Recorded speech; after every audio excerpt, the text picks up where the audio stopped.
batteries, and I'm making a video while I feel up to it because I haven't been very well whatsoever.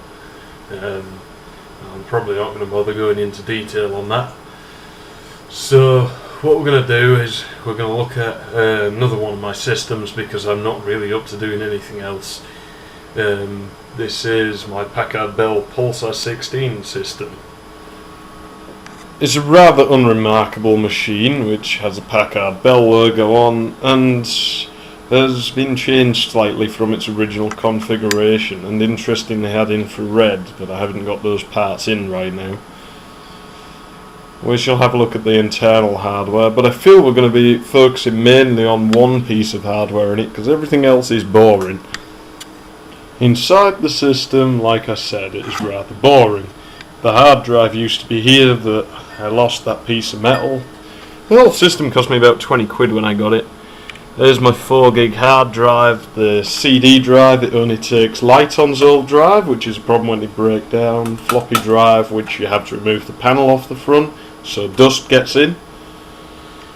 64 meg EDO RAM. Intel chipsets. Intel Pentium S 200MHz processor, boring S3 video card. This is the main attraction, as it were.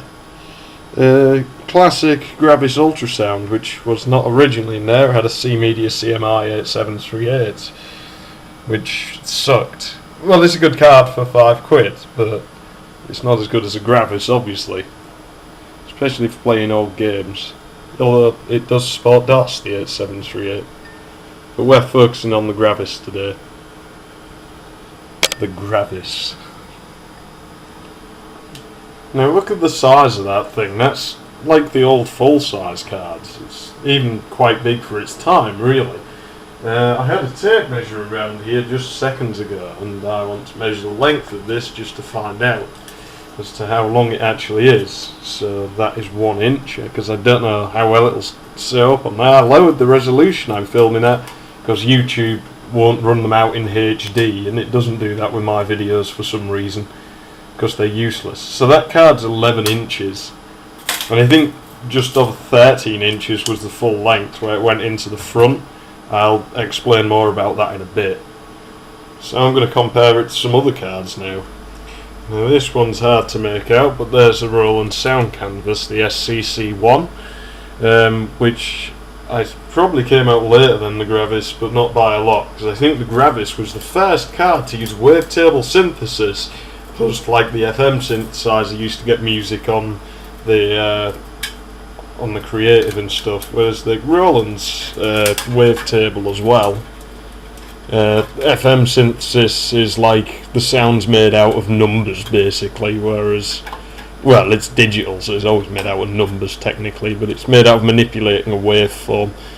This is barely over 7 inches.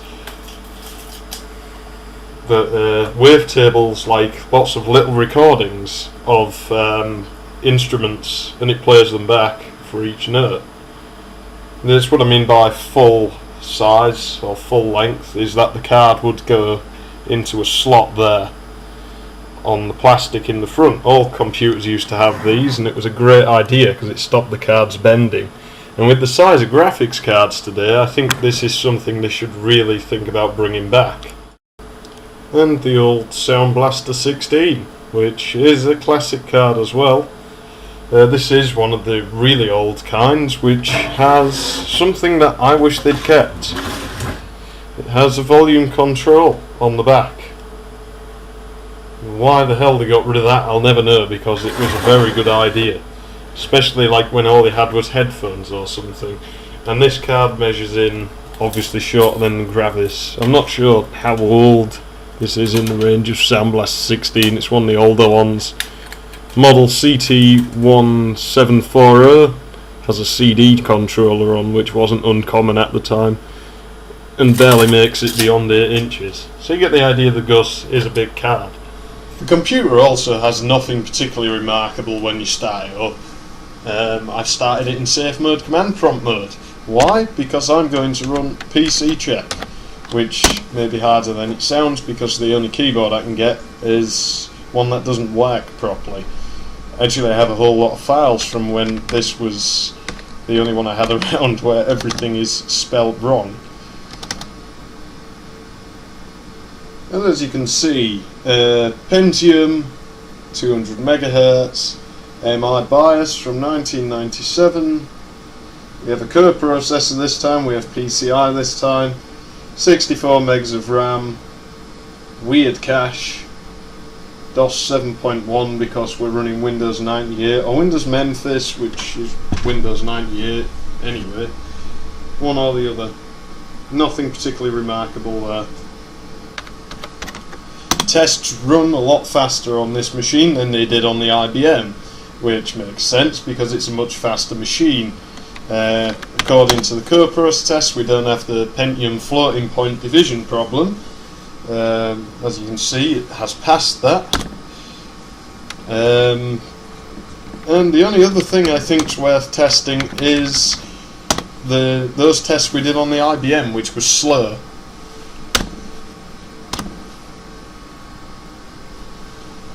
That was the crash virus that used to do that, I found out. What's his name? I'll link him in the description. Danukt1.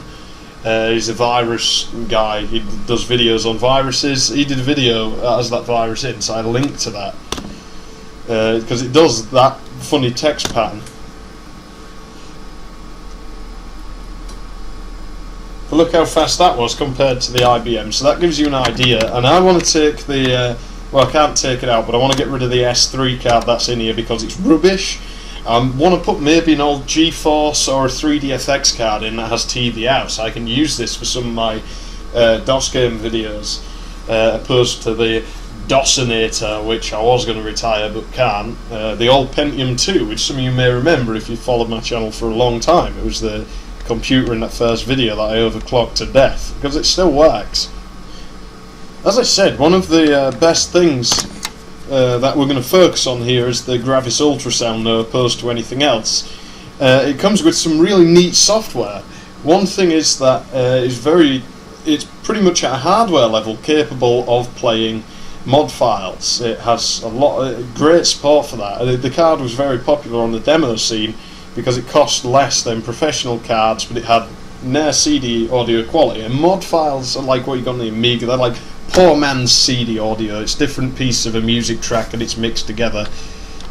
So what you do is you use GusMod to play them. So GusMod, rave dot, yeah, my dot key kind of doesn't work so great. And it should play a mod file.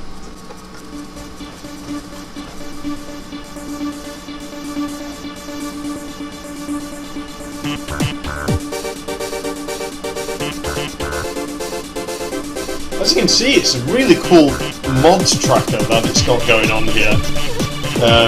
And it's odd I should have mentioned the Amiga, because I've ended up playing Project X, which is a pretty cool game. It has a really awesome soundtrack by Alistair Brimble, who did the Dizzy games on Commodore 64, and they hired him to do the DS version of Sonic and Sega All-Star Racing as well. That's what you can do with 4 channels, but it sounds great playing back on the Gus. Unless you're into mod files and you've played with them a lot on this older hardware, you probably won't realise exactly how good this is. But I can tell you, this is really good. There's no delays or anything. Like, it's fantastic.